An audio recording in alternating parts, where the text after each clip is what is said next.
11వ కీర్తన 3వ వచనం.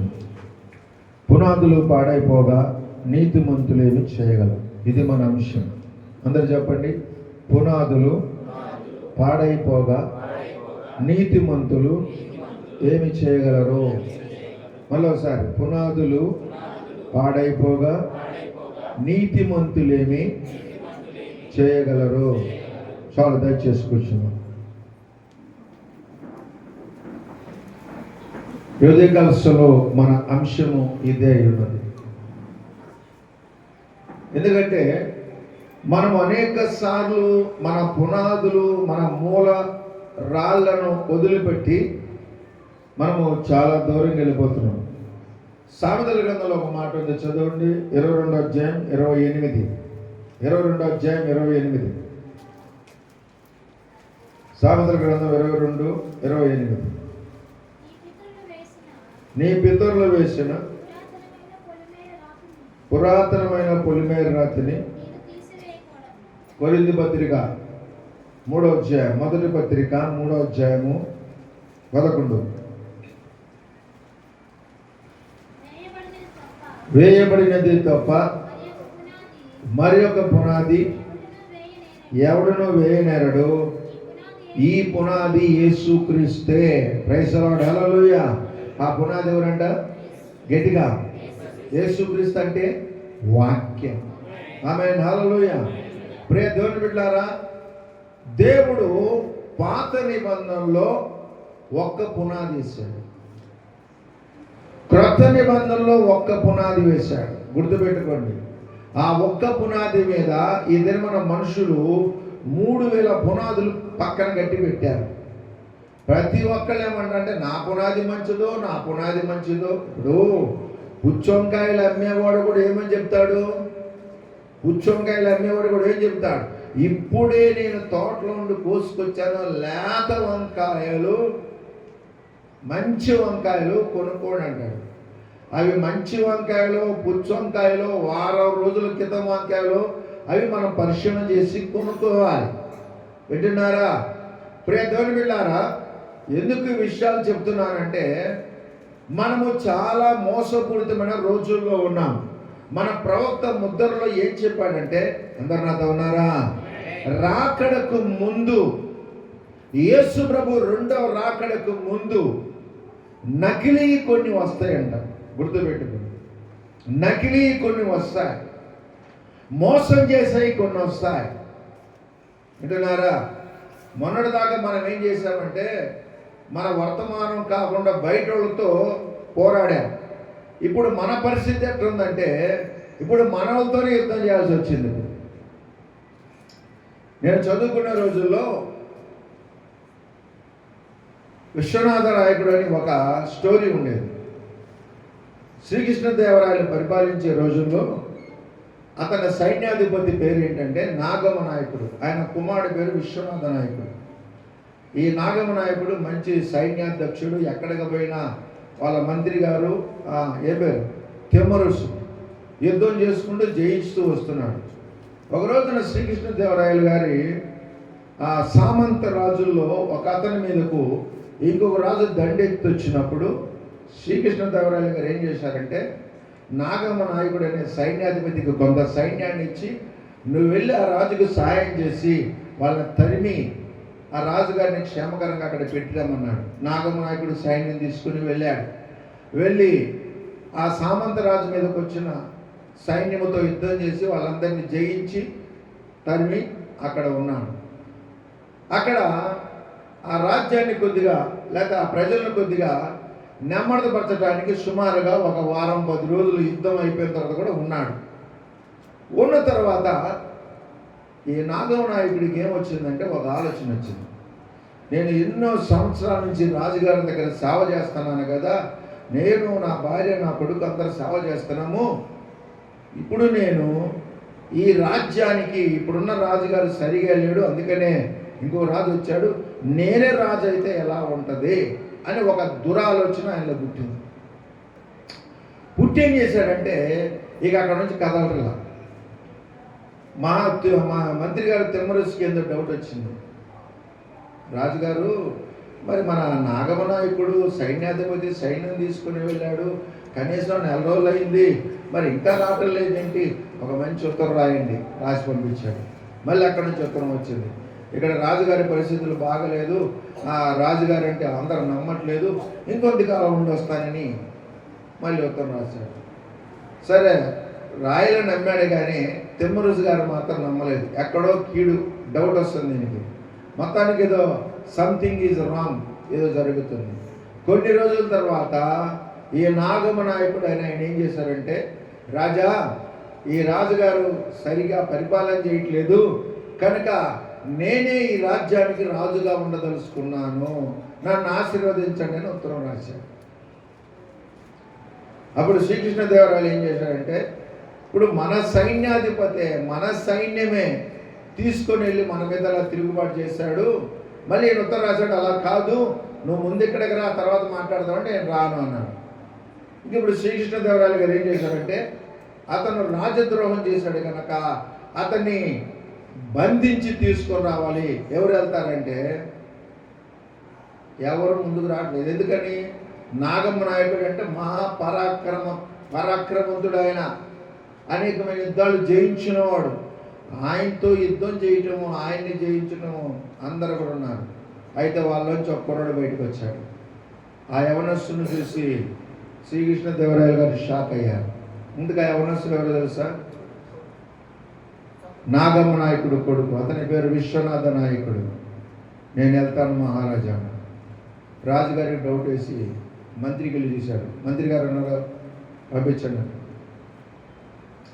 ఇప్పుడు ఎలా ఉందంటే, మొన్నటిదాకా తండ్రి కొడుకులు ఇద్దరు కలిసి శత్రువులతో యుద్ధం చేస్తే ఇప్పుడు కొడుకు స్వయంగా తండ్రితోనే యుద్ధం చేయాల్సిన పరిస్థితి ఏర్పడింది. అంటే ఎందుకు ఈ సంగతి చెప్తానంటే, మొన్నటిదాకా మనం అందరము సమస్తలోళ్ళు, శాఖలోళ్ళు అబద్ధాలు చెబుతున్నారు, అవి చేస్తున్నారు, ఈ చేస్తున్నారని వాళ్ళతో ఫైట్ చేశాం. ఇప్పుడు మన పరిస్థితి ఎట్లుందంటే, నాగమ నాయకుడు లాంటి పరిస్థితి వచ్చింది మనకి. అర్థమైందా? ఇప్పుడు మన వర్తమానంలోనే అనేకమైన అబద్ధ బోధకులు లెగిసి మన మామూలుగా ఉన్న వాళ్ళు ఎవరిని కనపడాలనుకో, మీ పాస్టర్ గారు మీకు సత్యం చెప్పట్లేదు, మీ పాస్టర్ గారు మిమ్మల్ని మోసం చేస్తున్నారు, మీ పాస్టర్ గారు మిమ్మల్ని తినేస్తున్నాడు, ఇదే చెప్పడం వింటున్నారా? అందుకని ఎందుకు ఈ సంగతులు మీకు చెప్తున్నానంటే, ఇప్పుడు మనం చాలా ప్రమాదకరమైన రోజుల్లో ఉన్నాము.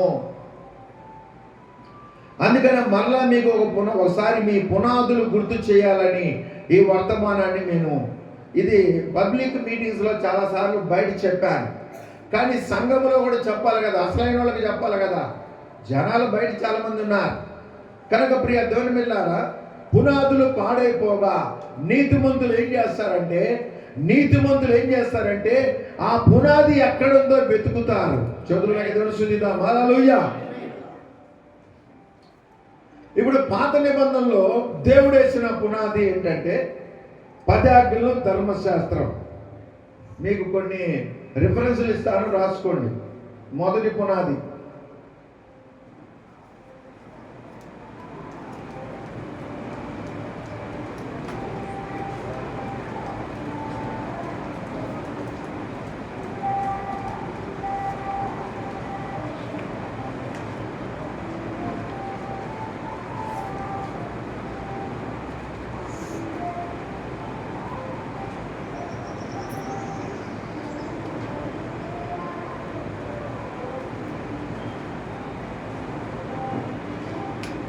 పదాజ్ఞలు, ధర్మశాస్త్రం. క్రొత్త నిబంధనలో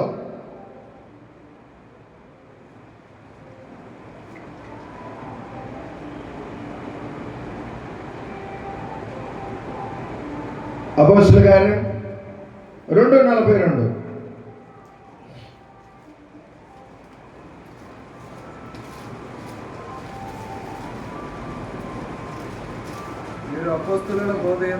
బోధల యందున బోధ అంటే ఒకటే.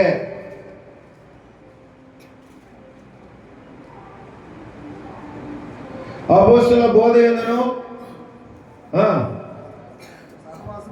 సహవాసమందును, రొట్టె విడిచుట యందును, ప్రార్థన చేయుట యందును. ఇంకోటి ఎఫెసీ పత్రిక 2:20. ఎఫెసీ పత్రిక 2:20. కాగితము పెన్ను ఉన్నోళ్ళు రాసుకోండి. క్రీస్తు యేసే ముఖ్యమైన మూలరాయి ఉండగా అపోస్తులను ప్రవక్తలను వేసిన పునాది. ప్రైజ్ ది లార్డ్, హల్లెలూయా. అపోస్తులు అంటే క్రొత్త నిబంధనకు మాదిరి, ప్రవక్తలంటే పాత నిబంధనకు మాదిరి. ప్రైజ్ ది లార్డ్, హల్లెలూయా. వింటున్నారా? ఇంకో మాట చదువుకుందాం. గలతీ పత్రిక 1వ అధ్యాయం 8. మేము మీకు ప్రకటించిన సువార్త. సువార్తల సువార్త అంటే ఓన్లీ వన్ ఒక్కటే. సువార్త గాక మరి ఒక సువార్తను మేమైనను పరలోకం నుండి వచ్చిన ఒక దూత చెప్పిన అతడు శాపగ్రస్తుడు. ఓకేనా? రోమపత్రిక 16:17.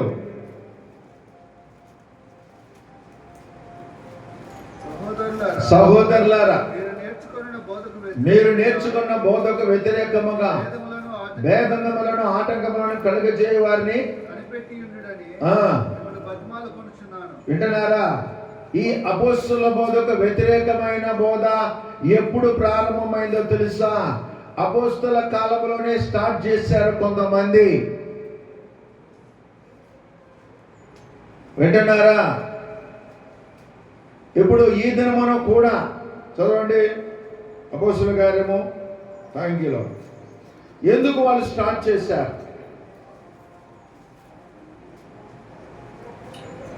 20వ అధ్యాయం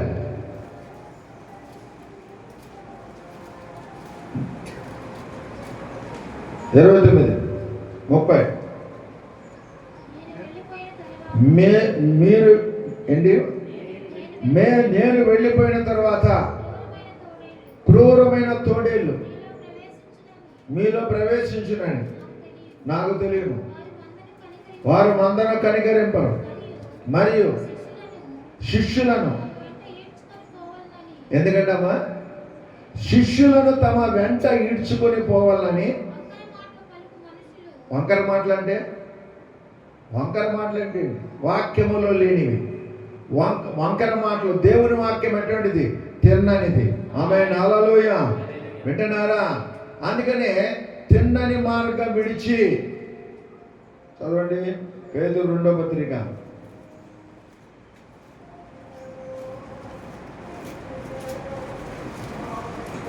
2:15. పేతురు 2వ పత్రిక 2:15. తిన్నని మార్గము విడిచి బేయోరు కుమారుడైన ఏంటంట? చూడండి, దేవుని మార్గం ఎటువంటిదంటే తిన్ననిది, వంకరది కాదు. వింటున్నారా? వంకర మాటలు చెప్పేవాళ్ళు. ఇప్పుడు ఈ దినమున మన వర్తమానములోనే 10 వంకరలు తిప్పారు మన వాళ్ళు. 10-15 తిప్పారు వంకరలు. ఈ మధ్య రీసెంట్గా మన వర్తమానంలో జరిగిన 3 విషయాలు మీకు చెప్పాలి. పిడుగురాళ్ళలో, వైజాగ్లో, మన తాడేపల్లిలో వర్తమాన సంఘం నుంచి కొంతమంది వెళ్ళిపోయారు. దేనికోసం వెళ్ళారు? వాళ్ళు వర్తమానం కోసం కాదు వెళ్ళింది. వర్తమానం నమ్మి కాదు వెళ్ళింది. వంకర మాటలు నమ్మి. అంటే వంకర మాటలు ఎందుకు చెప్పాలి? ఈ వర్తమానం కాకుండా వేరేది ఎందుకు చెప్పాలి? మీరు ఎప్పుడైనా ఆలోచించారా? సపోజు ఇదే వర్తమానము నేను చెప్పే వర్తమానం వాళ్ళు చెప్తే వాళ్ళ దగ్గరికి ఎంతమంది వెళ్తారు? బహుశా వెళ్తే వాళ్ళ బంధువులు, రక్త సంబంధికులు వెళ్తారు. మిగతా వాళ్ళు ఎవరు వెళ్ళరు. కానీ మిగతా వాళ్ళు రావాలంటే ఏం చేయాలి? వంకర మాటలు చెప్పాలంటే దానికంటే గొప్పది నా దగ్గర ఉంది. పిడుగురాళ్ళలో జరిగింది కూడా అదే, వైజాగ్లో జరిగింది కూడా అదే. అంటే వీళ్ళు ఏం చేస్తున్నారంటే ఈ వర్తమానములో వంకర వర్తమానము తయారు చేసి, వంకర బోధలు తయారు చేసి. ఇక్కడ ఇంకో విషయం చెప్తే అందరు నాతో ఉన్నారా? ప్రైజ్ ది లార్డ్, హల్లెలూయా. మన ప్రవక్త ఏం చెప్పాడంటే దేవుడు సామాన్యతలో ఉన్నాడు అన్న. ఆమేనేనా? ఎంతమంది నమ్ముతారు సామాన్యతలో ఉన్నాడంటే? Praise the lord, very good. మత్తయి సువార్త ఒకసారి 24వ అధ్యాయము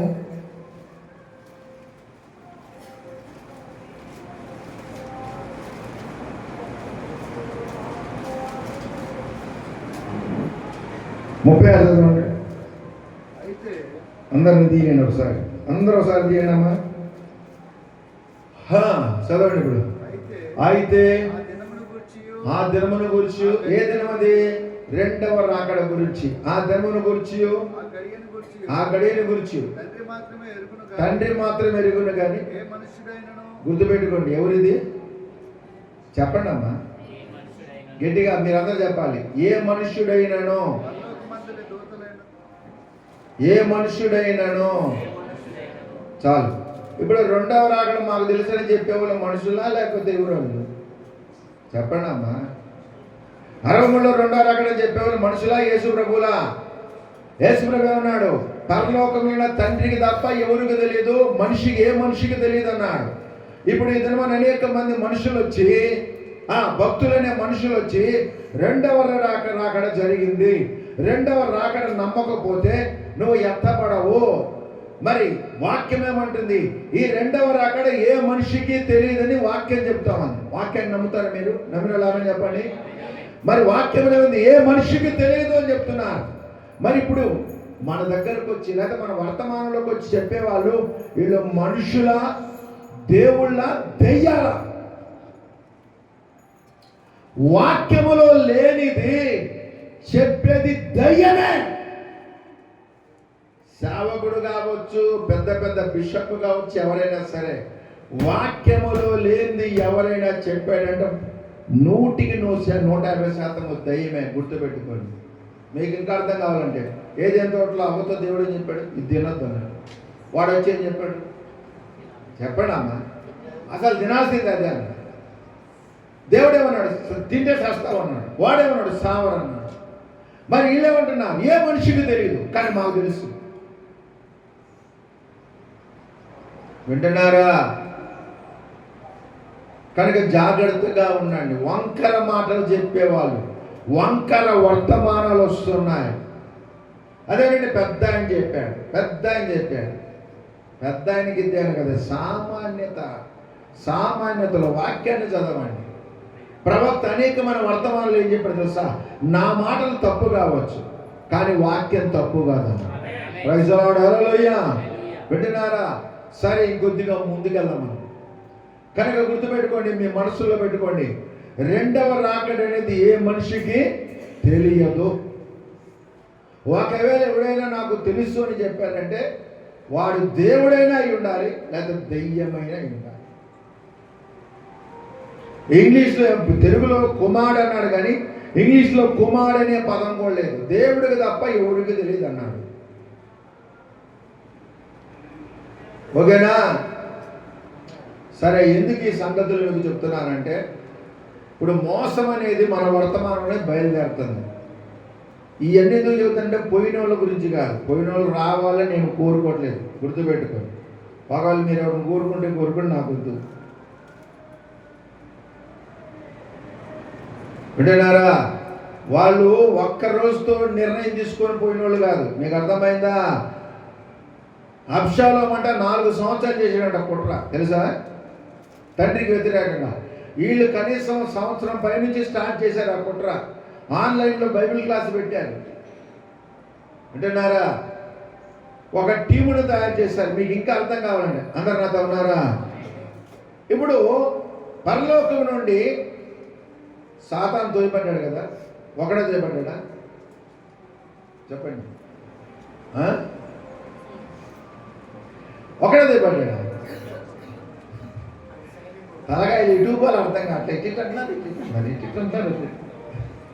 సరే, క్లారిటీ ఇస్తాను మీకు. చదవండి ప్రకటన గ్రంథము 12వ అధ్యాయం 4. ఆకాశ నక్షత్రములలో అందరినీ దీని ఆయన. ఇంకొకరు యెషయా గ్రంథము 9:15 తీయండి. ఇప్పుడు చదువు తీయండి ఒకసారి. 12వ అధ్యాయం 4. దాని తోక ఆకాశ నక్షత్రములలో 3వ భాగం ఈడ్చి వాటిని భూమి మీద పడవేశాను. పరలోకమున్న దేవదూతల్లో 3 లాగాడంట వాడు ఒక్కడే కాదు. అంటే 3 లాగడానికి కారణం ఏంటంటే మొట్టమొదటిగా వీడికి చెడ్డ ఆలోచన కలిగింది. ఈ చెడ్డ ఆలోచనను వాళ్ళందరికీ ఎక్కించాడు వాడు. ఆలోచన మీకు అర్థమవుతుందా? ఏంటి ఆ తోక అనేది ఏంటి? యెషయా గ్రంథము 9:15 పెద్దలను పగల చదవండి. పెద్దలను గనులను తల. ఎవరంటమ్మా? కళ్ళలాడటం అంటే అబద్ధం చెప్పే ప్రవక్తలు తోక. ఇప్పుడు ఆ తోక ప్రస్తుతానికి మన వర్తమానంలో కూడా పడింది. తోక పెట్టి లాగుతున్నాడు వాడు. మీకు అర్థమైందా? చెప్పండి. తోక అంటే ఏంటి? అబద్ధాలు. తోక అంటే ఏంటి? బైబిల్లో లేనివి. ఎంతమందికి అర్థమైంది? కనుక వాడేం చేశాడంటే పరలోకములో లూసిఫర్కి మొట్టమొదటిగా చెడ్డ ఆలోచన కలిగింది. వాడేమని కూడా నేను ఒక్కడే దేవుడితో యుద్ధం చేయలేను కదా, నాకు సైన్యం కావాలి అని వాడు ఏం చేశాడంటే పరలోకములో ఉన్న దేవదూతలకి మొత్తానికి వాడు ఎక్కించాడు. ఇప్పుడు అదే విధముగా వీళ్ళు కూడా ఒక్క రోజుతో చేయలే ఈ కుట్ర. పిడుగురాళ్ళ సంఘములో కానీ అటు వైజాగ్లో కానీ మన సంఘములో కానీ ఒక్క నెలలో జరగలేదు ఇది. కొన్ని నెలల నుంచి వాళ్ళు ప్లాన్ చేసుకుంటూ వచ్చారు, అమలు చేశారు. మీకు వాళ్ళు చేస్తున్నారన్న సంగతి తెలుసు. నేను ఎందుకు వాళ్ళని ఉంచానంటే ఇంకా మార్చుకుంటారు, ఇంకా సత్యం తెలుసుకుంటారని నేను అనుకున్నాను. కానీ వాళ్ళు సత్యం తెలుసుకోలేదు. ఇంకో విషయం తెలుసా? వాళ్ళు నన్నే మార్చడానికి ట్రై చేశారు. వాళ్ళు ఎందుకున్నారంటే తెలుసా? నన్ను మారడాలనుకున్నారంటారు. వింటున్నారా? ఈయన ఏం చెప్పిన మాటలు కాదు, వాళ్ళు చెప్పిన మాటలే.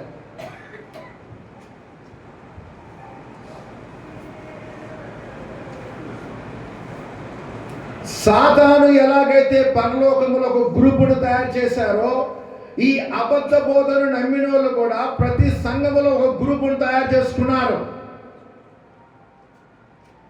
పిడుగురాల్లో అదే జరిగింది, వైజాగ్లో అదే జరిగింది, తాడేపల్లి అదే జరిగింది, ఇంకా చాలా సంఘాలు జరుగుతాయి. కనుక ఎందుకు ఈ సంగతులు మీకు చెప్తున్నానంటే మీకు పునాది తెలియాలి. సరే, ఇప్పుడు పాత నిబంధనలో దేవుడు మొదటి పునాది వేశాడు. అది 10 ఆజ్ఞల ధర్మశాస్త్రం. ఇక్కడ నేను మీకు కొంత మెటీరియల్ ఇవ్వాలి. అందరు నాతో ఉన్నారా? గట్టిగా.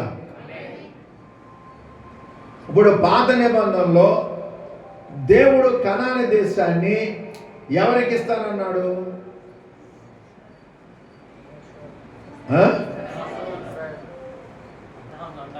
అయ్యా, అబ్రాముకు అతని సంతానానికి ఇస్తానన్నాడు. Praise the lord, hallelujah. Agreement మీద సంతకం పెట్టాడు దేవుడు. వింటున్నారా? అక్కడ ప్రాసెస్ చెప్పాడు దేవుడు. మనోళ్ళు ఇప్పుడు ప్రాసెస్ అంటున్నారు. ఆ ప్రాసెస్ కూడా దేవుడు చెప్పాలి. అబ్రామ్కి ప్రాసెస్ చెప్పాడు. అబ్రామ్, ఇప్పుడు ఇక్కడ ఇంకో విషయం తెలుసా? ఆ దేశంలో ఎన్ని జాతులు ఉన్నాయి తెలుసా? ఎన్ని జాతులు ఉన్నాయి? 7 జాతుల వాళ్ళు ఉన్నారు. ఇజ్రాయేల్ దేశంలో 7 జాతుల వాళ్ళు ఉన్నారు. అయితే వాళ్ళ పాపము ఇంకా పరిపూర్ణము కాలేదు. కనుక వాళ్ళ పాపము పరిపూర్ణం కావాలంటే సుమారుగా 400 సంవత్సరాలు పట్టింది. వింటున్నారా? కనుక అప్పటి వరకు నువ్వు నీ సంతానం ఏం చేస్తారంటే మీది కాని దేశంలో 400 సంవత్సరాలు అక్కడ వాళ్ళని ఉంచుతాను అని 75 మందిని అబ్రాము, ఇస్సాకు, యాకోబులు ఇస్సాకులు చనిపోయిన తర్వాత యాకోబు యోసేపును బట్టి 75 మంది ఐగుప్తు దేశానికి వెళ్ళి అక్కడ 430 సంవత్సరాలు ఉన్నారు. ఈ 430 సంవత్సరాల్లో వాళ్ళు సుమారుగా 20 లక్షల మంది తయారయ్యారు. ఇక్కడ మీకు ఇది మనము బైబిల్ టీచింగ్ లాగా మాట్లాడుకుందాం. స్పీడ్గా ప్రసంగం అంటే గబగబా వరుసుకుంటూ పోవటం, టీచింగ్ అంటే ఒక్కొక్క మాట చెప్పుకుంటూ పోవటం. ఓకేనా? ఇప్పుడు దేవుడు ఈ భూమి మీద ఒక రాజ్యాన్ని తయారు చేయడానికి ఎంతమందిని తీసుకున్నాడు మొట్టమొదటిగా? Only one.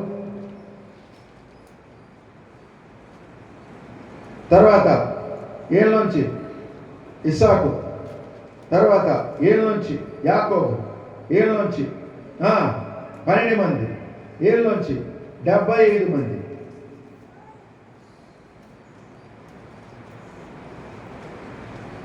వింటున్నారా? అబ్రహాం, ఐజాక్,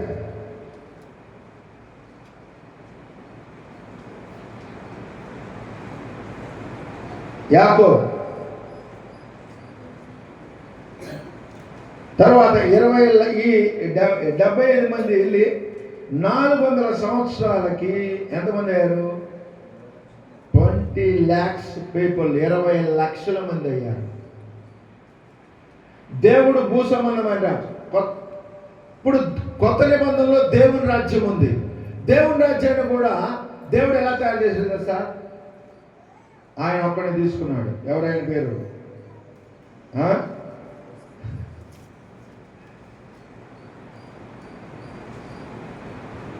ఎవరు? ఆయన పేరేం పేరు?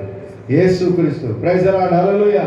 ఆయన దగ్గర నుంచి 12 మంది, ఆయన దగ్గర నుంచి వాళ్ళ తర్వాత 120 మంది, ఆ తర్వాత 3000 మంది, ఆ తర్వాత 5000 మంది, ఆ తర్వాత యూదయ సమరయ భూ దిగంతముల వరకు దేవుని రాజ్యం వ్యాప్తి చెందింది. ప్రైజ్ ది లార్డ్, హల్లెలూయా.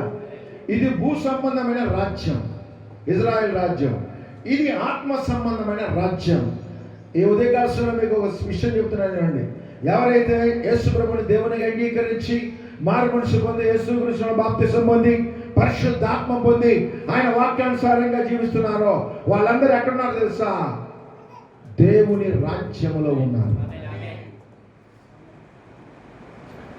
అందుకని యేసు ప్రభు పిలాతు ముందు నిలబడ్డప్పుడు ఏమన్నాడు తెలుసా? నువ్వు రాజువా అంటే, అవును నేను రాజునే, నా రాజ్యం భూ సంబంధమైంది కాదు అన్నాడు. ప్రైజ్ ది లార్డ్, హల్లెలూయా. కనుక మన తండ్రి మరి నేను భూ సంబంధమైన రాజ్యును కాదన్నాడు. కనుక మనకు కూడా భూ సంబంధమైన రాజ్యం మనకు వద్దు. ఓకేనా? సరే, ఇంతకీ దేవుడు ఆ దేశంలో ఉన్న 7 జాతుల వాళ్ళని ఎందుకు కొట్టేశాడు? తీసేయమన్నాడు. ఎందుకు తీసేయమన్నాడు? అది కూడా మీకు వాక్యం నుండి చూపిస్తా. Thank you lord Jesus. ద్వితీయోపదేశకాండం 8:20. ద్వితీయోపదేశకాండం రాసుకోండి. మీరు ఎవరైనా చెప్పడానికి బాగుంటుంది. నోళ్ళు ఎల్లబెట్టి పళ్ళు బయట పెట్టి చూడకుండా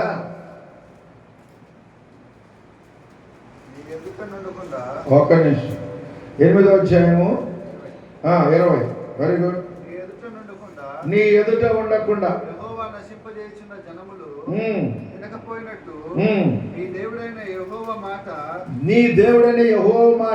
మీరు వినకపోయిన ఎడల మీరును వారి వలె నశించెదరు. ఏమన్నాడు? ఆ దేశంలో ఉన్న ప్రజలు దేవుని మాట వినలేదంట. అంటే దేవుడు పాపులతో కూడా మాట్లాడతాడా?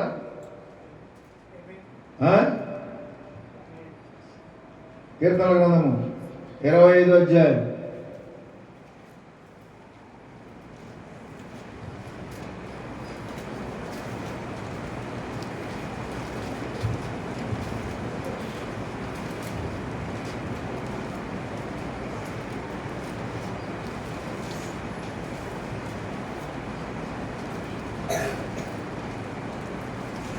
తీసారా? 8. యెహోవా ఉత్తముడును కావున తన మార్గమును గూర్చి ఆయన పాపులకు ఉపదేశించును. ఇంకా మీకు అర్థం అవ్వాలంటే నినివే పట్టణస్తులు దుర్మార్గులా మంచివాళ్ళనా? గట్టిగా. మరి దేవుడు ప్రవక్తను ఎందుకు పంపించాడు వాళ్ళ దగ్గరికి? మారండ్రా లేదా చచ్చిపోతారు అన్నాడు. ఇంకా మీకు క్లారిటీ కావాలంటే ఏస్కేల్ గ్రంథంలో ఉండండి ఒకసారి.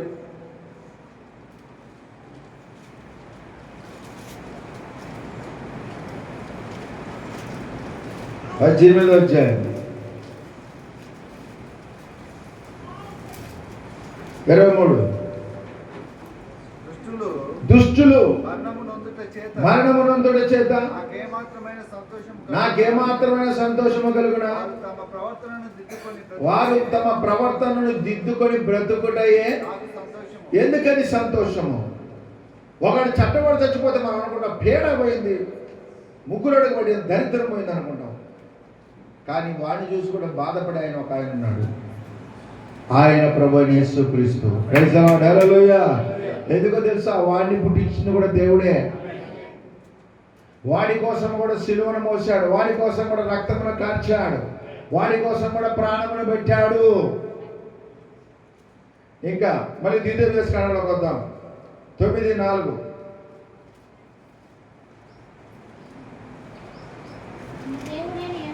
నీ దేవుడైన యెహోవా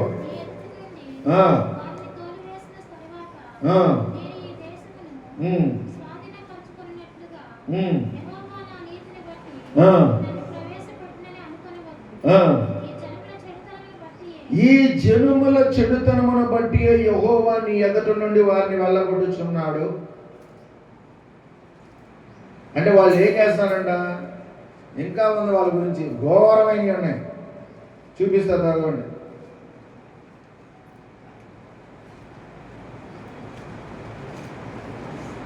ద్వితీయోపదేశకాండం 12.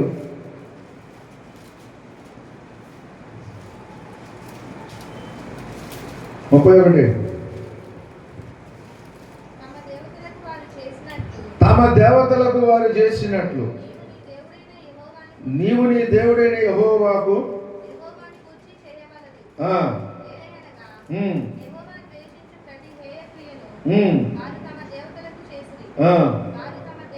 వారు తమ దేవతల పేరిట తమ కుమారులను కుమార్తెలను అగ్నిహోత్రంలో ఏం చేశారంట? ఎవరిని కాల్చారంట? కాల్చడం అంటే వాదలు పెడతామా? ఏం చేశారు చెప్పండి? దేవతలకు బలిచ్చారు వాళ్ళ కడుపును పుట్టిన పిల్లల్ని.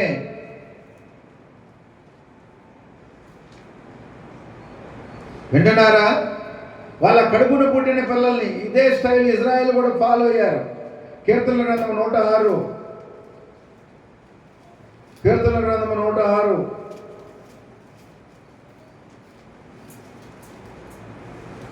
35 నుంచి చదవండి.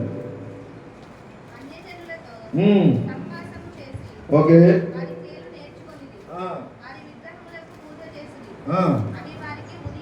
ఓకే. మరియు వారు తమ కుమారులను తమ కుమార్తెలను ఏంటంట,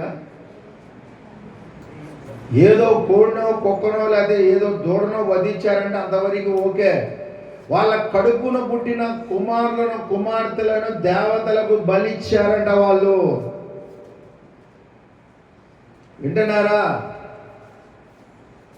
ఈ మధ్య ఒక ఆయన యూట్యూబ్లో మాట్లాడుతూ చెప్తున్నాడు, వాళ్ళ దేవుడండి, వాళ్ళ దేవుడే ఏం చేయమని చెప్పాడంట?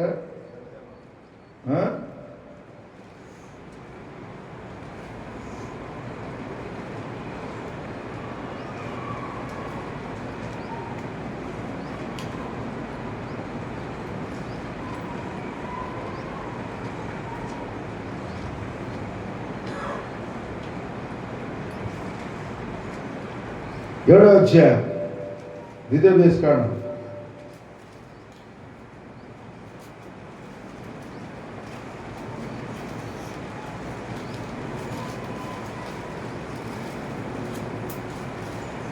25.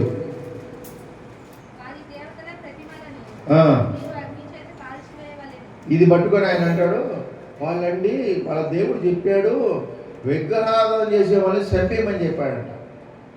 చెప్పాడా? ఇప్పుడు యేసు ఇజ్రాయేల్ కాలంలో చుట్టుపక్కల ఉన్న వాళ్ళందరూ విగ్రహారాధికులే.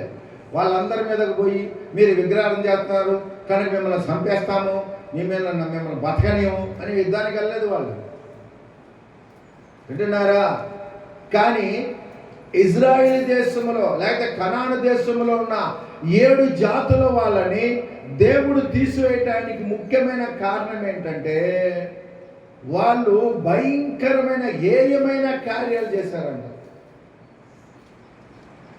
ఇప్పుడు ఏదో మేకనో లేదా గొర్రెనో లేదా దూడనో కోడినో బలిచ్చారంటే దేవుడు కూడా ఏమనేవాడు కాదు. వాళ్ళ కడుపులో పుట్టిన పిల్లల్ని చంపేశారంటండి వాళ్ళు. వింటున్నారా? అంటే వీళ్ళ పిచ్చి ఎంత పరాకాష్ఠగా చేరిందో చూడండి. అందుకని దేవుడు ఏమన్నాడంటే వీళ్ళని క్షమించడానికి నాకు మనస్సు లేదు, కనుక ఇలా పాపం పరిపూర్ణమైంది, కనుక మీరు వచ్చి ఈ 7 జాతుల వారిని తుడిచివేసి ఈ దేశాన్ని మీరు స్వాధీనం చేసుకోండి అన్నాడు. ఆమేన్, హల్లెలూయా. అంతవరకు ఓకేనా? అర్థమైందా? అయితే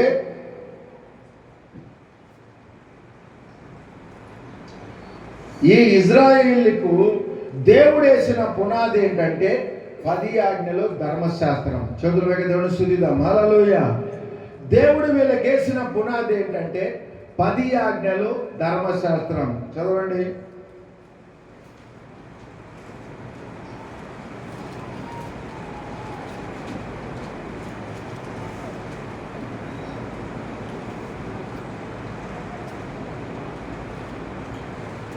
ఇంకో విషయం కూడా చెప్తాను, ఒక్క నిమిషం. లేవికాండం ఒకసారి తీయండి. 18 వచ్చారు.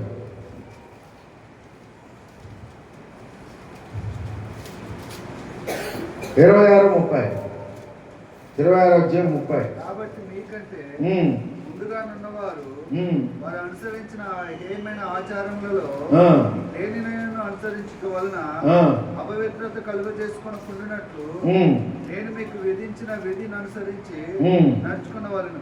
26. కాబట్టి ఆ దేశము మీకంటే ముందుగా ఉన్న ప్రజలను వెలగక్కి వేసిన ప్రకారము దేశం ఏం చేసిందంట? చెప్పండి అమ్మా. వెళ్ళగెక్కిందంటే అర్థమండి. మనం కూడా కొన్నిసార్లు వాదులు చేసుకుంటాం తిన దొరక్కపోతే. దేశం వాళ్ళని ఊసేసిందంట.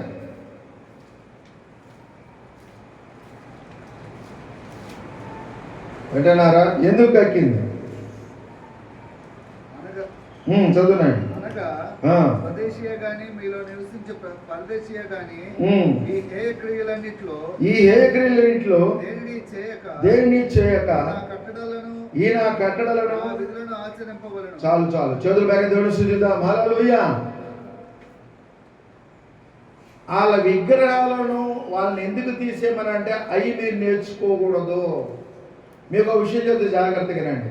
విగ్రహారాధన అంటే అర్థం ఏంటో తెలుసా? మనకు నచ్చినట్టు మనం చేయటమే.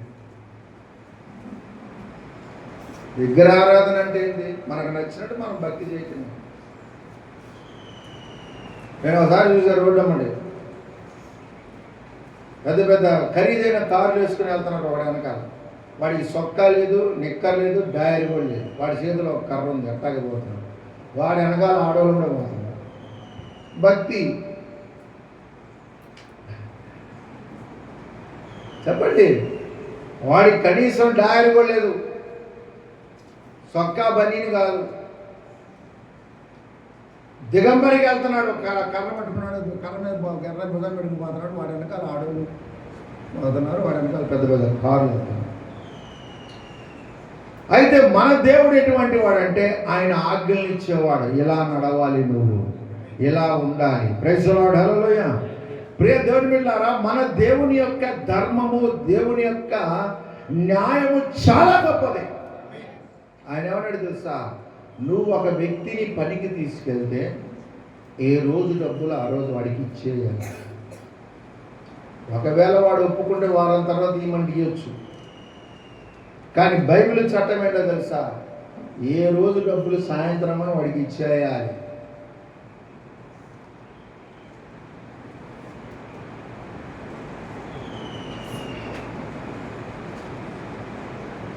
విధవరాలని బాధ పెట్టకూడదు, దిక్కులేని వాళ్ళని బాధ పెట్టకూడదు. చూడండి మన దేశంలో చూడండి, విధవరాలని ఎంత హీనంగా చూస్తారు. మళ్ళీ బస్సులో రాస్తారు. స్త్రీలను గౌరవించడం మన సంప్రదాయం అమ్మా. మరి అంత గౌరవించేవాడు లక్షల లక్షల కట్నం ఎందుకు తీసుకున్నావు? మరి కట్నం చాలట్లేదని మళ్ళీ కిరసాల పోసి ఎందుకు తగలబెడుతున్నావు? చెప్పండి. స్త్రీలను గౌరవించడం మన సంప్రదాయం అన్నప్పుడు గౌరవించు మచ్చటంగా.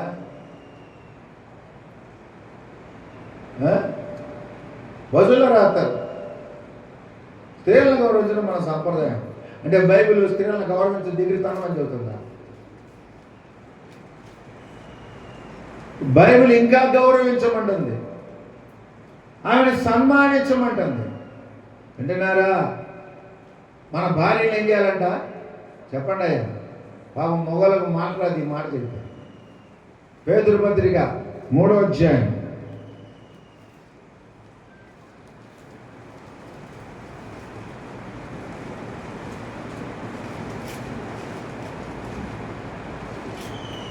8.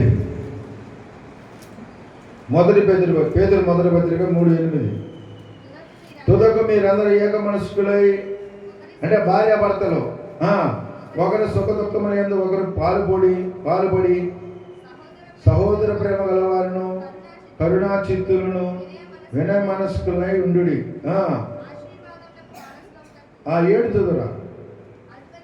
ఇక్కడ పురుషులు చెబుతున్నాడు. అటువలే పురుషులారా, జీవమున కృపావరములో మీ భార్యలు మీతో పాలివారై ఉన్నారు కానీ ఎరిగి ఎక్కువ బలహీనమైన ఘటమని భార్యను సన్మానించి ఏం చేయాలంట చెప్పండి. ప్రియ దేవుని బిడ్డలారా, గుర్తుపెట్టుకోండి, భార్య అంటే ఎక్కడో పుట్టి ఎక్కడో పెరిగి వాళ్ళ బంధువుల్ని వాళ్ళ ఇంటి వాళ్ళందరినీ వదిలిపెట్టి నీతో ఉండడానికి వచ్చిన అమ్మాయిని నువ్వు ఎంత గౌరవం చూసుకోవాలి. చాలామందికి ఆ పిల్లని ఏడిపీయకపోతే ఇడికి నిద్ర పట్టదు. ఏడిపియాలి ఎట్లా ఏదో ఒకటి అని. కొంతమంది కొట్టరు. ఏంటమ్మి కత్తిపోడి వంటి మాటలతో చంపుతున్నారు. ఈ గోళ్ళు లెక్కలో ఉంటాయి, గుర్తుపెట్టుకోండి.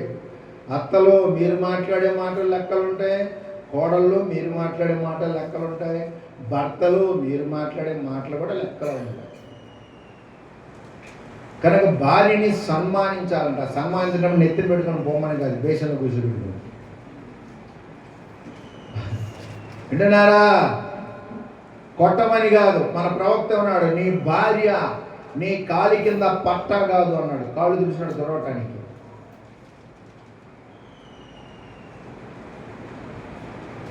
ఇప్పుడు యాకోబు గారికి 4 భార్యలండి. 2 లేయా, రాహేలు, 2 దాసీలు. వారానికి ఒకళ్ళ కొట్టాడా? ఈ వారం నీది పిరుడు రా అని తన్నులు తినేది మర్యాదగా. వింటున్నారా? భార్యను ప్రేమించలేకపోతే నిన్ను నువ్వు ప్రేమించుకోవడం నీకు చేత కాదు అని అర్థం. ఎఫెసీ పత్రికలో అన్నాడు, భార్యను ప్రేమించడం చేత కాకపోతే నిన్ను ప్రేమించుకోలేవు. అంటే యూఆర్ ఎ డర్టీ ఫెలో అంతే. కనుక మనం ఎందుకు ఈ విషయాలు మీకు చెప్తున్నానంటే మనం జాగ్రత్తగా ఉండాలి, ప్రేమ కలిగి ఉండాలి. జీవం అనే కృపావరం ఆమెను కూడా మన పరలోకాన్ని తీసుకుపోవాలంట. అంటున్నారా? అంటే అర్థమేంటో తెలుసా?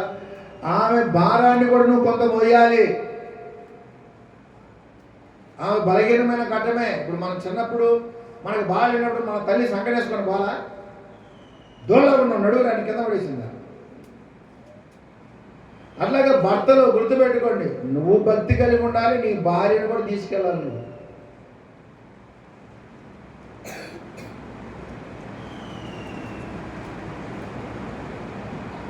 భర్తలు ఎలా ఉండాలి? భర్త మాట ప్రతి మాట మంచిదైతే దానికి లోపడాలంతే.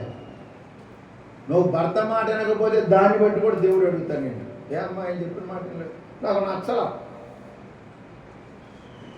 చాలా నాకు నచ్చదు. వింటున్నారా?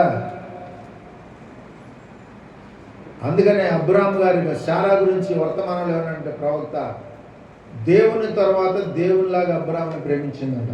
అందుకనే నా యజమానుడు అనే మాట కంటే కూడా నా ప్రభు అన్నదంట, మై లార్డ్ అంద. కనుక ఎందుకు ఈ విషయాలు మీకు చెప్తున్నానంటే మనం జాగ్రత్తగా ఉండాలి. వింటున్నారా?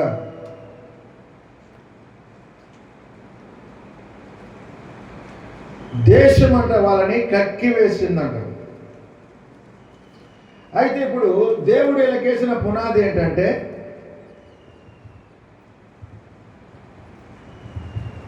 దేవుడు వీళ్ళకేసిన పునాది ఏంటంటే 10 ఆజ్ఞలు, ధర్మశాస్త్రం. పునాది అంటే ఇట్లా ఉంటాయి కదా రాళ్ళు, పునాది.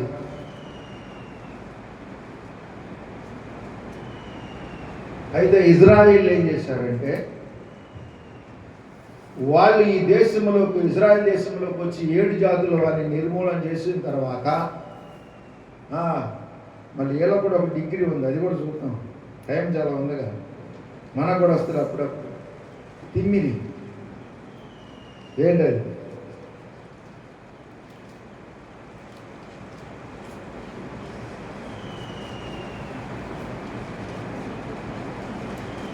నేమే గ్రంథం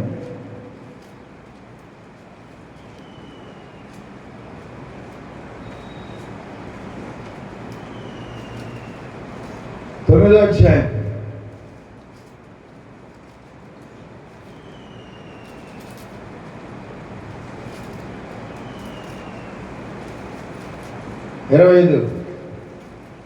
అప్పుడు వారు ప్రాకారము గల పట్టణములను బలవంతమైన భూమిని స్వాధీనపరుచుకుని సకలమైన పదార్థములతో. అప్పుడు వారు ప్రాకారములు గల పట్టణములను ఫలవంతమైన భూమిని స్వాధీనపరుచుకొని సకలమైన పదార్థములతో నిండిన ఇండ్లను, తొవ్విన బావులను, ద్రాక్ష తోటలను, ఒలివ తోటలను, బహు విస్తారముగా ఫలించు చెట్లను వశపరుచుకొనిరి. ఈ మాట మనకు అందరం కావాలా.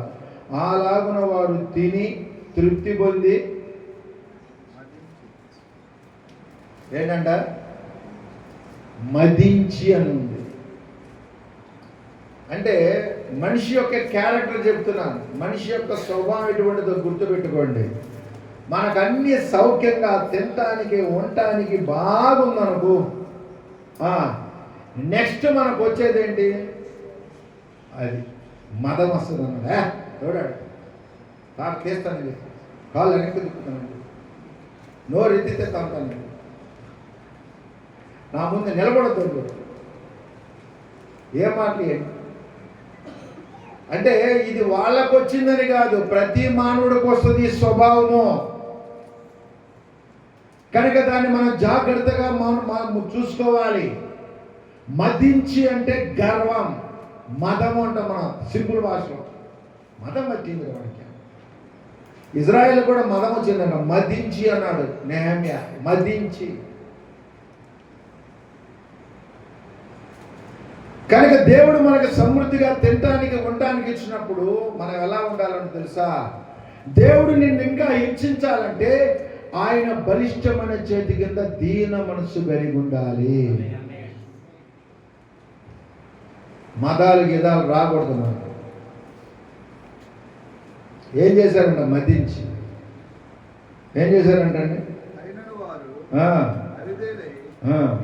తిరుగుబాటు చేసి ధర్మశాస్త్రంలో లక్ష్య పెట్టక త్రోసివేసి నీ తట్టు తిరగవాలని ప్రకటన చేసిన నీ ప్రవక్తలను చంపి. ఏం చేశారంటమ్మా? మతం ఎక్కువ ఏం చేస్తారు చూడండి. దేవుని తట్టు తిరగమని ప్రవక్తలను పంపిస్తేనంట వాళ్ళు ఏం చేశారంట? ఈ ప్రవక్తలను చంపి. ఏం చేశారంట? ప్రవక్తల్ని స్తెఫను చంపేశారు, చంపలేదు. అనేక మంది ప్రవక్తలను చంపారు. యేసు ప్రభు చెప్పాడు, బలిపీఠానికి దేవాలయానికి మధ్యలో చనిపోయిన బరకీయ కుమారుడైన జకర్యా అనేవాడిని అనే ప్రవక్తను రాళ్లతో కొట్టి చంపేశారు. స్తెఫను రాళ్లతో కొట్టి చంపేశారు. ఎందుకు చంపేశారు? దేవుని వైపు తిరగండి అని చెప్పాడు. ఒకసారి ఇర్మియా గ్రంథంలోకి రండి. ఇప్పుడు ప్రస్తుతం నేను ఇర్మియా గ్రంథం చదువుతున్నాను. ఆయన మాటలు ఎంత చక్కగా, ఎంత మనం 5వ అధ్యాయము, ఇర్మియా గ్రంథం 5వ అధ్యాయము.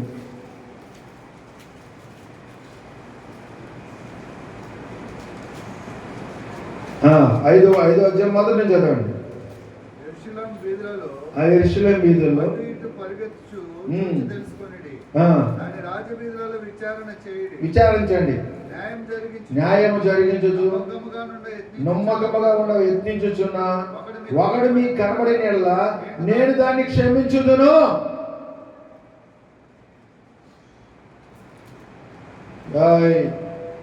కూర్చో. వీళ్ళు పునాది మీద లేకుండా దేవుని ఆజ్ఞలు వదిలిపెట్టి, దేవుని ధర్మశాస్త్రం వదిలిపెట్టి, వాళ్ళ ఇష్టానుసారంగా జీవిస్తూ విగ్రహారాధన చేస్తూ వాళ్ళ కడుపున పుట్టిన పిల్లలను బలిస్తున్నారంట. వాళ్ళకి ఎందుకు ఇస్తున్నారు? నీ కూతురునిస్తే నీకు కలిసి వచ్చిద్దామా, నీ కొడుకునిస్తే కలిసి వచ్చిద్దామా, చంపేశారు వాళ్ళు.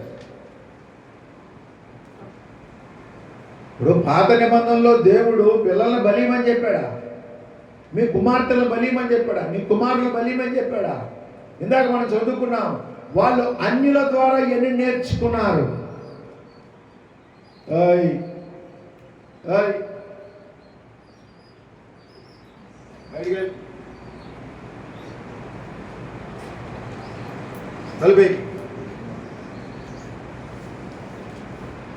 తీసుకెళ్ళానే.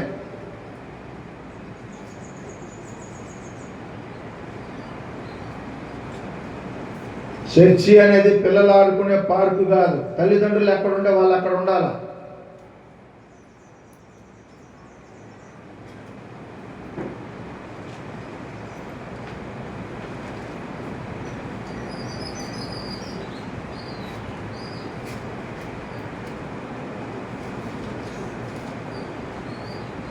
దేవుని తీర్పు ఇజ్రాయెల్ మీదకి వచ్చేటప్పుడు దేవుడు అంటున్నాడు, కొంతమంది అడిగారు, అయ్యా నన్ను క్షమించవచ్చు. క్షమిస్తాను, కానీ ఒక ఏం కావాలి? ఏమన్నాడు ఇక్కడ?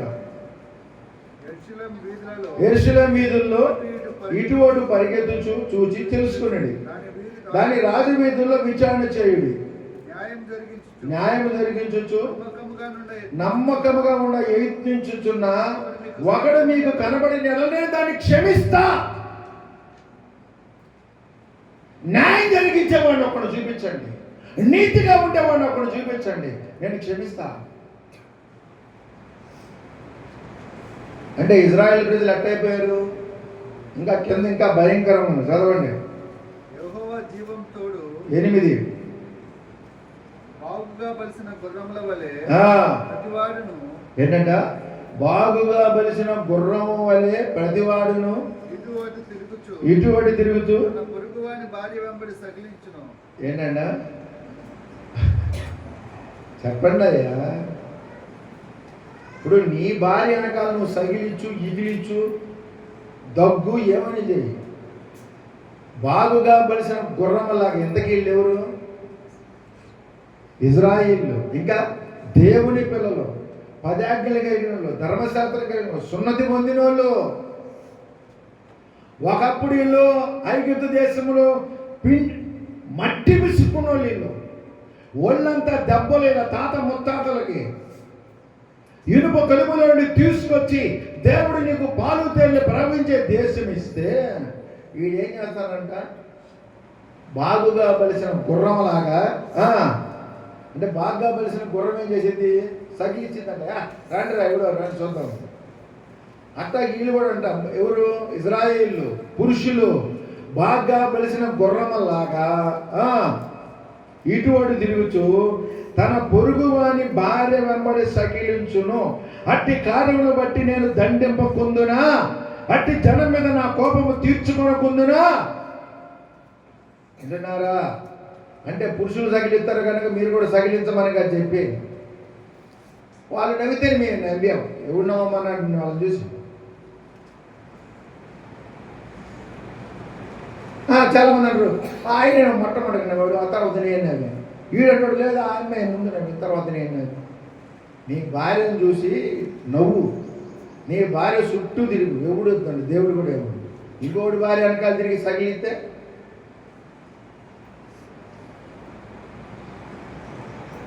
ఎవరు వీళ్ళంతకీ? ఇజ్రాయిల్ దేవుని పిల్లలు, సున్నతి పొందిన వాళ్ళు. అంటే మానవుడు తిని తృప్తిగా ఉంటే ఎటువంటి అవలక్షణాలు వస్తాయి ఆలోచించండి.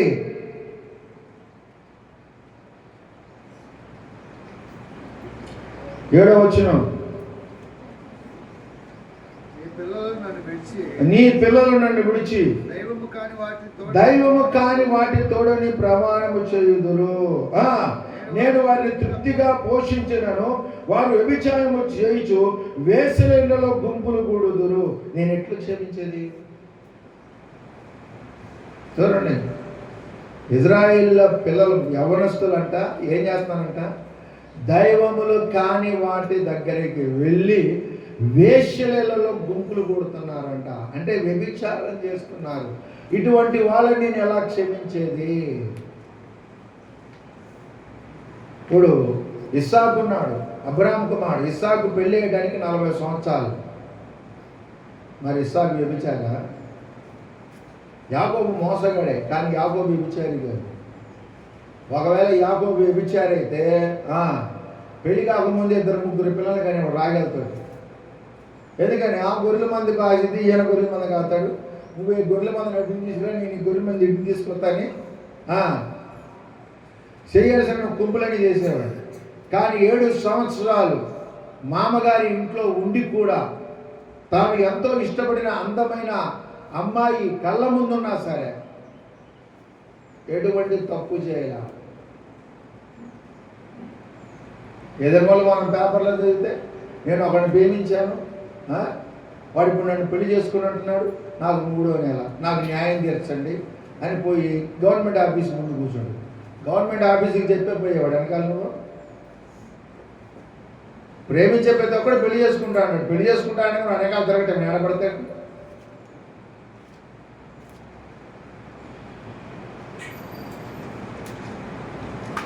భయము భక్తి లేని పిల్లలు, భయము భక్తి లేని జనము. ఇజ్రాయేల్ ప్రజల గురించి దేవుడు అంటాడు, న్యాయం జరిగించే ఒక్కడిని చూపించు, దేశాన్ని క్షమిస్తా. ఒక్కడిని చూపించు.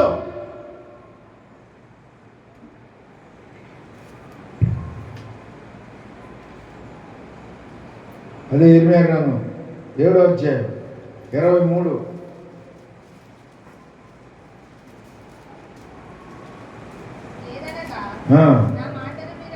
ఒక నిమిషం, 23 కాదు, 15 నుంచి.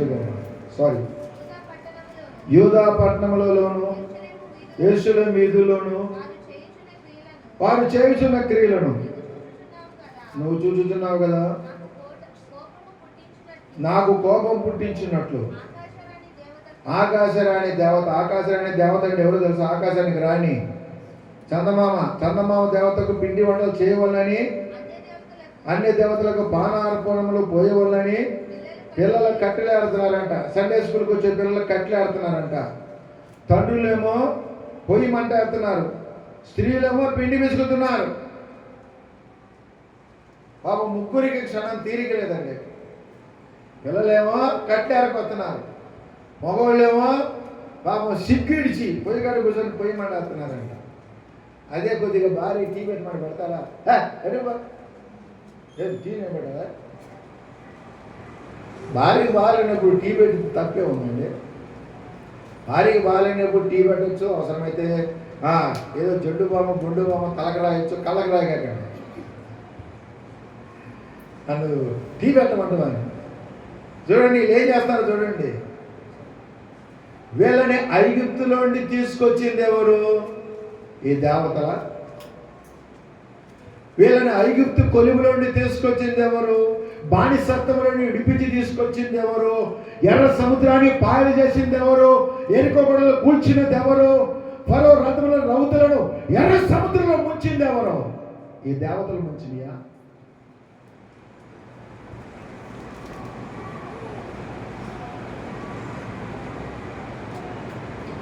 లోకరీతికి ఒక సామెత ఉంది. ఒక రాజుగారు రథం మీద వెళ్తుంటే ఒక పెళ్లిగాని అమ్మాయి చింత చెట్టుకి చింతకి వెళ్ళిపోతుందంట. రాజుగారి కింద నుంచి చూసి అదే పిల్ల బాగుంది దించండి తీసుకొచ్చి పెళ్లి చేసుకున్నాడంట. పెళ్లి చేసుకున్న తర్వాత ఈ రాజుగారు చేసుకున్న తర్వాత ఏమైంది? అమ్మాయి రాణి అయింది.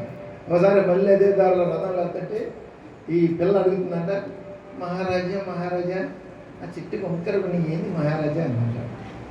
అప్పుడు రాజుగారికి ఎట్లా ఉంటుంది కడుపులో చెప్పండి. చింత చిగురు కోసుకొని అమ్మిన దానివి, చింతకాయలు కోసుకొని అమ్మిన దానివి, నీకు చింతకాయలు అంటే తెలియదు తెక్కాలని అనుకుంటారు. అట్లాగే చూడండి, వీళ్ళు ఒకప్పుడు ఐగుప్తు దేశంలో మట్టి విసికి రాళ్ళు కాల్చి ఇటుకలు కాల్చి ఒళ్ళంతా దెబ్బలు, బానిసలు, అందరికీ సరైన తిండి లేదు, ఎముకలు బయటకు వచ్చి రోగాలతో చస్తుంటే దేవుడు కనికరించి తీసుకొచ్చి కట్టని ఇల్లు అంటండి. ఇంకా ముందా చదువుకున్నాం వాళ్ళంట వీళ్ళు ఏ ప్రాంతాన్ని వీళ్ళకి ఇచ్చిన ఇల్లు చూస్తే అన్నీ ఏంటంట సమృద్ధిగా ఆహారం ఉన్న ఇల్లు, తవ్వని బావులు, వేయని తోటలు, పొయ్యి పోసుకొచ్చుకోవటమే. అటువంటి దేశాన్ని వాళ్ళకి ఇస్తే శుభ్రంగా తిని ఏమన్నారు, మా దేవుడు యెహోవా కాదండి, మా దేవుడు ఆకాశరాణి, మా దేవుడు బయల్జెబూబు. వింటున్నారా?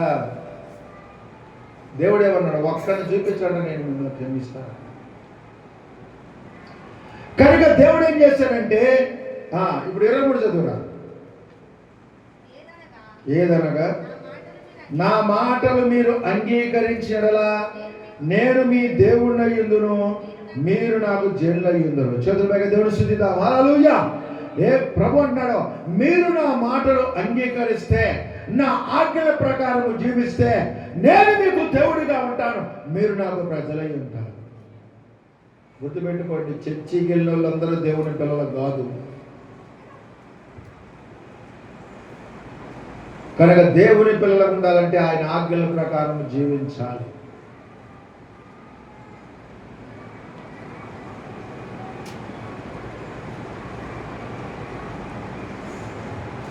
కనుక దేవుడు ఏం చేశాడంటే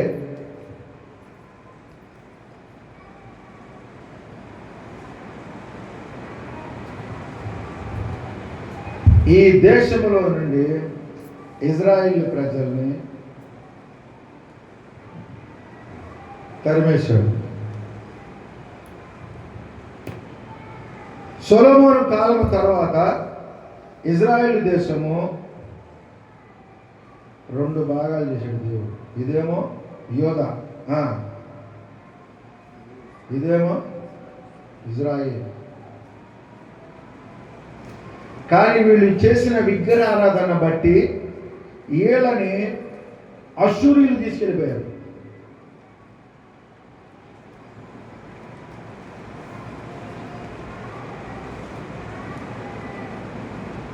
వీళ్ళు ఎక్కడికి వెళ్ళారు తెలుసా? చెప్పండి. బబులోను తీసుకెళ్ళిపోయారు. అశ్షూరీయులు తీసుకెళ్లారు యూదా వాళ్ళని, ఇజ్రాయేల్ని బబులోను తీసుకెళ్ళిపోయారు. ఇప్పుడు దేశం అంతా ఖాళీ. వీళ్ళు ఇటుపోయారు, వీళ్ళు ఇటుపోయారు. అంటే అర్థమైందో తెలుసా? నీవు నేను రక్షణ పొందిన తర్వాత నిజమైన భక్తి చేయకుండా మన ఇష్టానుసారంగా ఉంటే దేవుడు నిన్ను నన్ను కూడా దేనికో దానికి అప్పచెప్తాడు. ఇంకో విషయం గుర్తుపెట్టుకోండి, తల్లిదండ్రులైన వాళ్ళు మీ ఆస్తి మీ తర్వాత ఎవరికి వస్తుంది? గట్టిగా మీ పొలాలు ఎవరికి వస్తాయి? నాకు రావా? పాస్టర్ గారికి నాకు రావా అంటాను. మీ పొలాలు ఎవరికి వస్తాయి? మీ పిల్లలకు వస్తాయి. మీ బంగారం ఎవరికి వస్తుంది? మీ పిల్లలకు వస్తుంది. మీ అప్పులు ఎవరికి వస్తాయి? మీ పిల్లలకు వస్తాయి. మీ తప్పులు ఎవరికి వస్తాయి? మీ తప్పులు కూడా మీ పిల్లలకే వస్తాయి. బైబిల్లో ఏముందంటే తల్లిదండ్రులు చేసిన పాపము 4 తరాల వరకు వేసుకుంటూ వెళ్తాడంటే దేవుడు. అదే నువ్వు మేలు చేస్తే 1000 తరాల వరకు కృప చూపిస్తాడు. వింటున్నారా? చాలా మంది అనుకుంటారు అదంతా పాత నిబంధనలు, కొత్త నిబంధనలు. మన ప్రవక్త కూడా చెప్పాడు, వీరుంటే సాయంత్రం వర్తమాన పుస్తకం తీసుకొచ్చి మీ ముందు చదివి వినిపిస్తా. ప్రవక్త కూడా చెప్పాడు, తల్లిదండ్రుల పాపములు పిల్లల్ని వెంబడిస్తాయి. కనుక తల్లిదండ్రులైన వాళ్ళు జాగ్రత్తగా ఉండండి.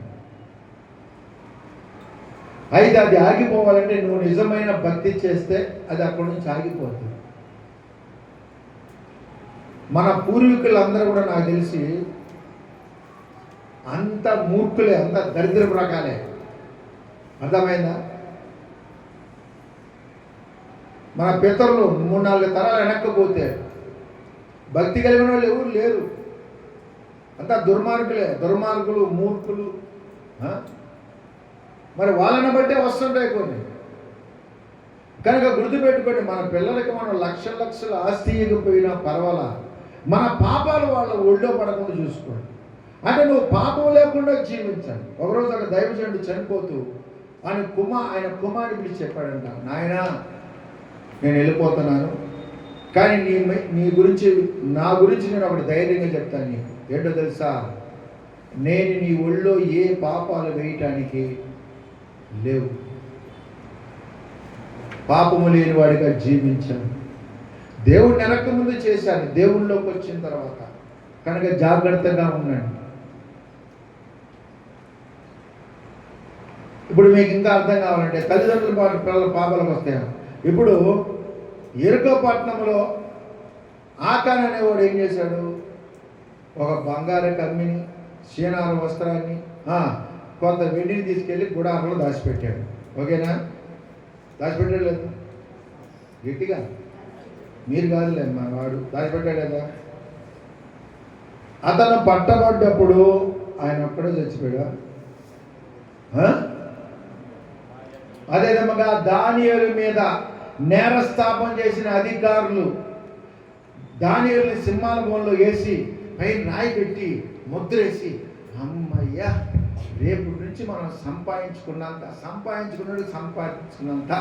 ఇంటికి చెప్పుకుంటారు వారికి, అమ్మాయి నువ్వు ఇదివరకు ఏదో వడ్డాన్ని అడిగారుగా, 6 నెలలు చేపిస్తా, మనకు అడ్డమున్నోడు చేపేశాం, ఇంకా పర్లేదు. ఏయ్ కుమారుడా, నువ్వు గుర్రం అడిగావు కదా, ఎక్కడితో కాదులే, నీకు ఐగుప్తులను చెప్పిస్తా గుర్రాన్ని. కూతురు కూడా చెప్పాడు, నీకు 10 ఎకరాల పొలం కొంట, ధైర్యం కూడా అన్నాడు. తెల్లారి వచ్చి తలుపుతాడు రాజావు. ఏంటయ్యా, ఏంటి సంగతి? రాజుగారు అర్జెంటుగా మీ కుటుంబాలను మొత్తాన్ని ఆయన దగ్గరికి తీసుకురమ్మన్నాడు. రాజుగారు పిలిస్తే మమ్మల్ని పిలుస్తాడు, మా భార్యల్ని, పిల్లల్ని, కొడుకుల్ని, కూతుర్ని మొత్తాన్ని తీసుకురమ్మన్నాడు. సరే వాళ్ళకి తెలియదుగా దానిల గురించి అడగల, మొత్తానికి ఏదో సన్మానం చేస్తాడు కదని. వెళ్ళగానే రాజుగారు అన్నాడు, మీరే కదా దానియేలు మీద నేరస్థాపన చేసింది, మీరే కదా దానియేలు సింహాల బోన్లో వేసింది. అవును రాజా, పాపం ఎవరికల్లా సింహాలు తినేసి ఉంటాయి. సరే ఒకసారి తిరిగి చూడండి. తిరిగి చూస్తే దానియేలు ఆడ కూర్చోన్నాడు. షాక్ అయ్యారు. నీకు ఇంకా అసలైన షాక్ ఉందన్నాడు. ఏందన్నాడు? ఎవరు అక్కడైనా సైనికులు పిలిచి వీళ్ళని, వీళ్ళ భార్యల్ని, పిల్లల్ని మొత్తాన్ని సింహాల బోన్లో వేసేయండి అన్నాడు. తప్పు చేసింది అధికారులే, వాళ్ళ భార్య పిల్లలకు కూడా శిక్ష వచ్చింది. కనుక జాగ్రత్తగా ఉండండి, భయము కలిగి ఉండండి, భక్తి కలిగి ఉండండి, యథార్థవంతులుగా ఉండండి, నీతిమంతులుగా ఉండండి, మోసగాండ్రుగా ఉండొద్దు, అసూయతో ఉండొద్దు, ద్వేషంతో ఉండొద్దు, కక్షలొద్దు, మనకి పగలొద్దు, మనకి ప్రతీకారాలొద్దు, ప్రేమ కలిగి ఉండండి. ఎందుకు ఈ సంగతులు మీకు చెప్తున్నానంటే, పునాదులు పాడైపోగా నీతిమంతులు ఏం చేస్తారు? ఈ పునాది గురించి మీకు ఇంత చెప్పాల్సి వచ్చింది, సందర్భంగా చెప్తున్నాను. కనుక ఆ దేశంలో 7 జాతుల వాళ్ళని దేవుడు ఎందుకు తీసేశాడంటే, వాళ్ళు దేవుని మాట వినకపోగా దేవుని ఎదుట హేయమైన కార్యాలు చేశారంట. చెప్పటానికి కూడా వీళ్ళని కార్యాలు చేశారు. ఇప్పుడు సొదొమ గొమొర్రా మీద అగ్నిగంధకాలు ఎందుకు కురిసింది చెప్పండి? సొదొమ గొమొర్రాలో ఒకడికి కొడుక్కి పెళ్ళిడి వచ్చింది. వాళ్ళ నాన్న పిలిచి అన్నాడు, అరే నీకు పెళ్ళిడి వచ్చింది కదా, నీకు పెళ్లి చేద్దాం అనుకున్నాను, మీ మేనమామ కూతురు ఉంది, చేసుకుంటాను. వీడు అన్నాడు, నాకు ఆ పిల్లొద్దు. ఇప్పుడు ఎవరు కాదు, వాళ్ళ తమ్ముడు కాదు,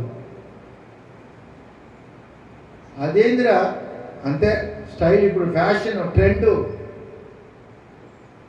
ఇప్పుడు రోజుల్లో ఫ్యాషన్ అంటే తెలుసా, నేను అమ్మాయిని చేసుకున్నాను, నాకు అబ్బాయి కావాలి. వాడిని వాళ్ళకి ఆ పిల్లని అడుగుతాం, అమ్మ నీకు వాడు ఏదో పిచ్చి పిచ్చి మాట్లాడుతున్నాడు, నీకన్నా ముందు పెళ్లి చేస్తాం. ఎవరు చేస్తాం? మేనమాకుడు వాడొద్దు, వాళ్ళ అక్క కావాలి. ఇదేంది అమ్మాయి అంటే అంతే. ఇప్పుడు సొంతముఖంలో లేటెస్ట్ ఫ్యాషన్ ఏంటంటే అమ్మాయిలు చేసుకోవడం, అబ్బాయిలు చేసుకోవడమే. ఇప్పుడు నేను అబ్బాయిని చేసుకున్నాను అనుకో, వాడి వల్ల మళ్ళీ నాకు నెల తప్పటం, గర్భవతి కావటం, ఇవన్నీ నాకు అవసరమా? నేను మొయ్యలేను పిల్లని, నాకు వద్దు, నాకు అమ్మాయిని ఇచ్చేది. ఇప్పుడు ఏదేం తోటలో దేవుడు ఆదాముకి అవ్వనిచ్చాడా లేదా ఇంకొక ఆదాం చేసి ఇచ్చాడా? వింటున్నారా? ఇంకో విషయం తెలుసా, ఇప్పుడు మాట్లాడేవాళ్ళు మన దేశంలో కూడా ఉన్నారంట. వింటున్నారా? వాళ్ళు అమెరికాలో మొన్న ఆయన్ని చంపేశారు చూసారా? ఏం పేరు నాయన?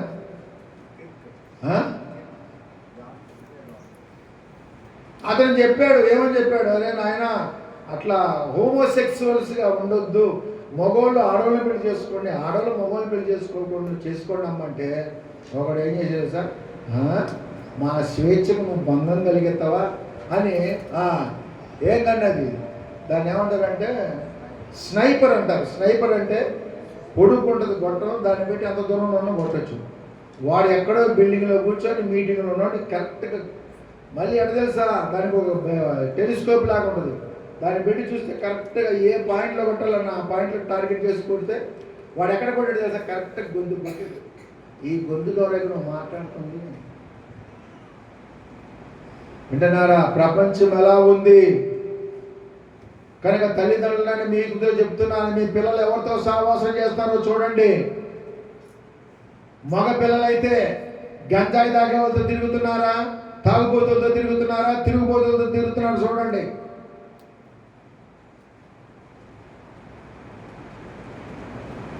మీరు ఏం పట్టించుకోలేదనుకో, ఒకరోజు ఒక పిల్లని తీసుకొచ్చామంటాడు, ఎందుకు నీ కావాలంటాడు. నువ్వు చేసేది ఏం లేదు ఇంకా. వింటున్నారా? కనుక జాగ్రత్తగా ఉండండి, పిల్లలకి భయభక్తులు కలిగి ఉండండి. కనుక మొదటి పునాది నుంచి దేవుడు తీసేసాడు. వాళ్ళు తీసేసి వీళ్ళకి పనిష్మెంట్ ఎన్ని సంవత్సరాలు ఇచ్చాడు తెలుసా? ఎంతమంది గుర్తుంది? 70 సంవత్సరాలు మొత్తం క్లీన్. 70 సంవత్సరాలు రెస్ట్ ఇచ్చేసాడు భూమికి. 70 సంవత్సరాలు రెస్ట్ తీసుకోకుండా 70 సంవత్సరాల తర్వాత మళ్ళా వాళ్ళు తీసుకొస్తాను.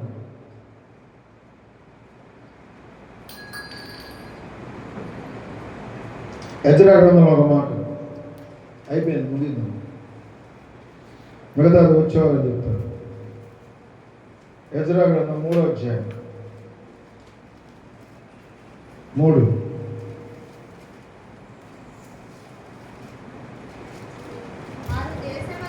వారి దేశమందు ఆ బలిపీఠం దాని పురాతన స్థలమున నిలిపి. ప్రైజ్ లార్డ్, హల్లెలూయా. ఇజ్రాయేల్ తిరిగి కోరెష్ కాలంలో తిరిగి ఇజ్రాయేల్ దేశానికి వచ్చారు. దేవుడు తెచ్చాడు. వచ్చినప్పుడు వాళ్ళు ఒక బలిపీఠాన్ని కట్టారు. అయితే ఆ బలిపీఠాన్ని ఎక్కడ పెట్టారో తెలుసా? దాని పురాతన స్థలములో, అంటే ఇజ్రాయేల్ ఆ దేశములో ఎప్పుడు అక్కడ ఉన్నప్పుడు ఎక్కడైతే బలిపీఠాన్ని కట్టారో, ఎక్కడైతే బలి నిర్పించారో ఆ పురాతన స్థలములో, అంటే పునాది మీద పెట్టారు. ఎక్కడ పడితే అక్కడ పెట్టలేదు, దాని పునాది మీద పెట్టారు. ఏదైనా మనకు కావాల్సింది కూడా అదే. పునాదులు పాడైపోగా నీతిమంతులు ఏం చేస్తారంటే ఆ పునాది ఎక్కడ ఉంది అని వెతకాలి. అందరు లేచి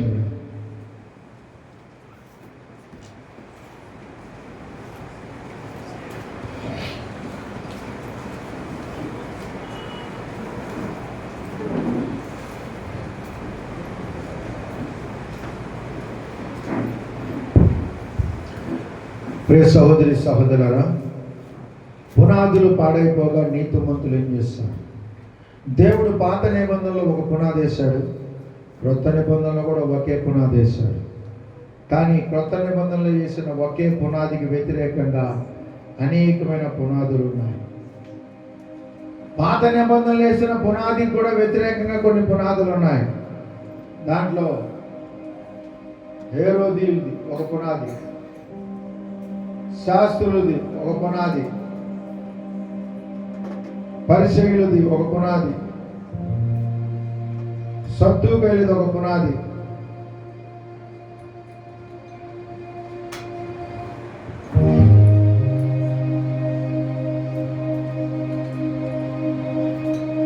అందరు లేచి నిలబడదాం, ప్రార్థన చేద్దాం. ప్రియ సహోదరి సహోదరులారా, ఉదయకాల సమయంలో దేవుడు ఇజ్రాయెల్ని తిరిగి పునాది దగ్గరికి రమ్మంటున్నాడు. పునాది అంటే దేశము కాదు, కానీ దేవుడిచ్చిన వాక్యమైనది. పునాది అంటే పునాది అంటే దేశము కాదు, కానీ దేవుడిచ్చిన ధర్మశాస్త్రమైనది, దేవుడిచ్చిన వాక్యమైనది, దేవుడిచ్చిన ఆజ్ఞలు అయి ఉన్నాయి.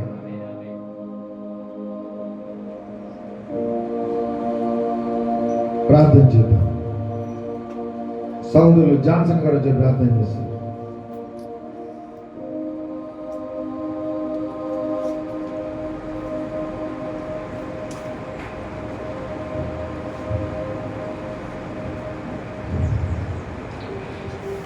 యేసుక్రీస్తు ప్రభువా, మీ ఘనమైన ప్రభువా, అద్భుతమైన మహోన్నతమైన ప్రభువా, సర్వోన్నతమైన అతి శ్రేష్టమైన ప్రభువా, సత్యమైన మీ నామమునకు ప్రభువా మహిమ కలుగునుగాక. ప్రభువా మీకే స్తుతులు వందనములు స్తోత్రములు ప్రభువా. ఈ సమయంలో ప్రభువా విత్తబడిన వాక్యమును ప్రభువా మా జీవితాల్లో ప్రభువా, మా హృదయాల్లో ప్రభువా, మా ఆత్మీయ జీవితాల్లో ప్రభా నూరంతలుగా ప్రభా అపరిమితంగా ఫలింప చేయమని ప్రభా ప్రార్థిస్తున్నాం. ప్రభా మీరు సత్యమైన దేవుడో ప్రభా, మేము సత్యమందు ప్రభా స్థిరంగా నిలబడగలిగినట్లుగా ప్రభా మీ వాక్యంలో ఉన్నటువంటి ప్రతి ప్రభా లేఖనములను ప్రభా నెరవేర్చుటకు ప్రభా మేము నీతి న్యాయములను ప్రభా సత్యమును జరిగించువారుగా ప్రభా నీతి సంబంధులుగా ప్రభా మమ్మల్ని ప్రభా రూపుదిద్దుమని ప్రభా ప్రార్థిస్తున్నాం. ప్రభా మీకే స్తుతులు వందనములు స్తోత్రములు ప్రభా. అవును దేవా ప్రభా మేలైనది ప్రభు, ఏది మంచిదో ప్రభా మా ఎదుట ఉన్నప్పుడు ప్రభా దాన్ని మేము చేయగలిగినట్లుగా ప్రభా మా జీవితంలోన ప్రభా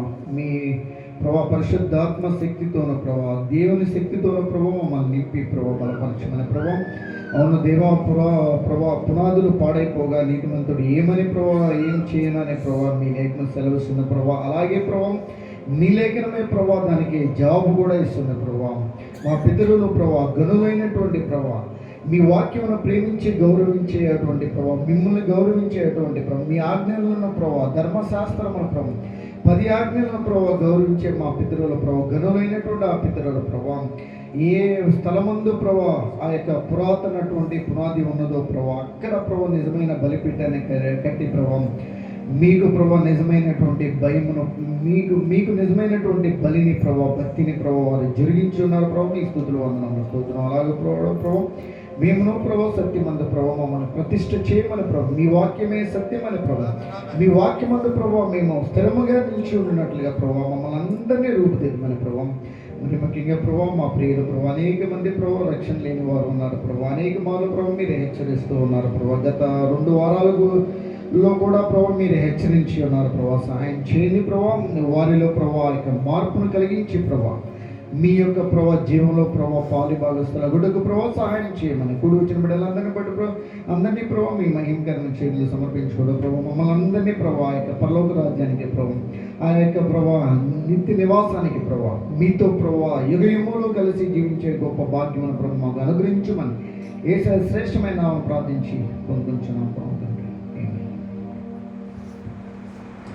తండ్రి నీకు స్తోత్రాలు. ఉదయకాలం ఇచ్చిన వాక్యాన్ని నీకు స్తోత్రాలు.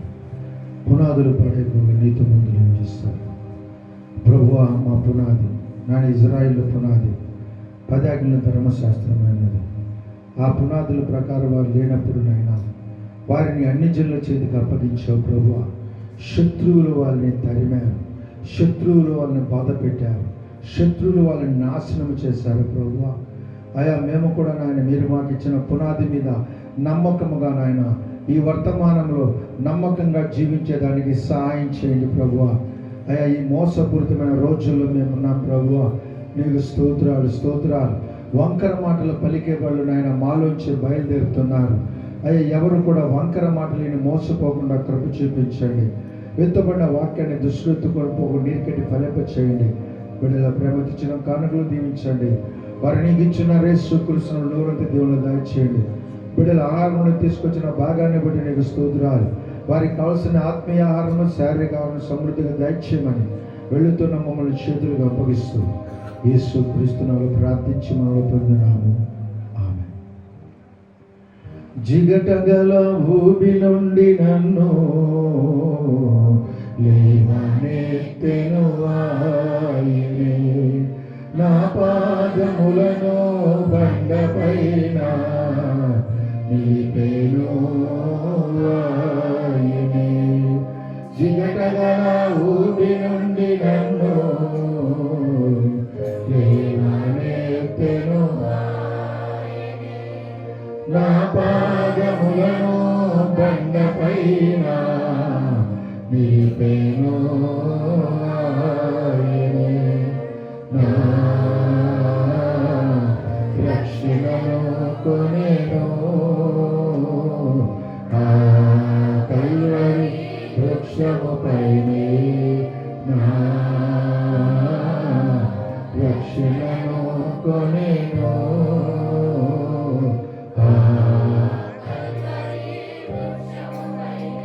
నేను ప్రేమించుచున్నాను నా ప్రభువును ఎందుకనగా ఆయనే మొదటిగా నన్ను ప్రేమించెను. ఎందుకనగా ఆయనే మొదటిగా నన్ను ప్రేమించెను.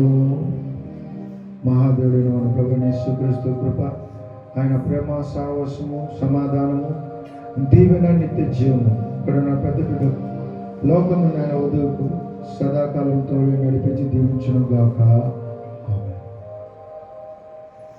ఈ కొడుకు ఎంత ఇచ్చబడింది. అందరికీ ప్రభువైన యేసుక్రీస్తు వందనాలు. God bless you. షలోమ్.